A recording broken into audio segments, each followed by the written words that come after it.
నమస్తే అండి. ఇది 88.8 గజాలు ఖాళీ స్థలం అండి. లొకేషన్ వచ్చి గోపాలపట్నం. ఫేసింగ్ వచ్చేసరికి ఈస్ట్ ఫేసింగ్ వచ్చింది. అదొక మంచి విషయం అని చెప్పొచ్చు. చుట్టుపక్కల కంప్లీట్గా మనకి అపార్ట్మెంట్లు, ఇండిపెండెంట్ ఇల్లులు అయితే ఉన్నాయి. ఇళ్ళ మధ్యన స్థలం అని చెప్పొచ్చు. ఉన్న పలంగా మనం కన్స్ట్రక్షన్ చేసుకుని ఉండొచ్చు.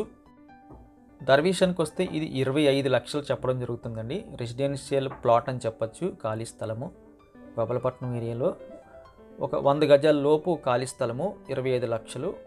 ఇన్వెస్ట్మెంట్ పర్పస్ తీసుకుని విడిచిపెట్టినా అది ఇంక్రీజ్మెంట్ అవుతుంది.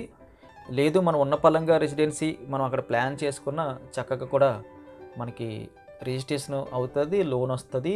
మన రిజిస్ట్రేషన్ వాల్యూ అయితే 1,50,000 అంత పే చేసి గవర్నమెంట్ రిజిస్ట్రేషన్ చేసుకోవడం జరిగింది. అంటే మనం 100% రిజిస్ట్రేషన్ అవుతుంది, దీని మీద లోన్ కావాల్సిన వస్తుందని చెప్పి మనం అర్థం చేసుకోవచ్చు.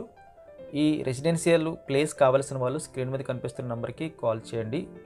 వీడియో చూడగానే లైక్ బటన్ క్లిక్ చేయండి. మొదటిసారిగా మా ఛానల్ చూస్తున్నట్టయితే కింద కనిపిస్తున్న రెడ్ కలర్ బటన్ క్లిక్ చేసి సబ్స్క్రైబ్ చేయండి. Thank you very much for watching.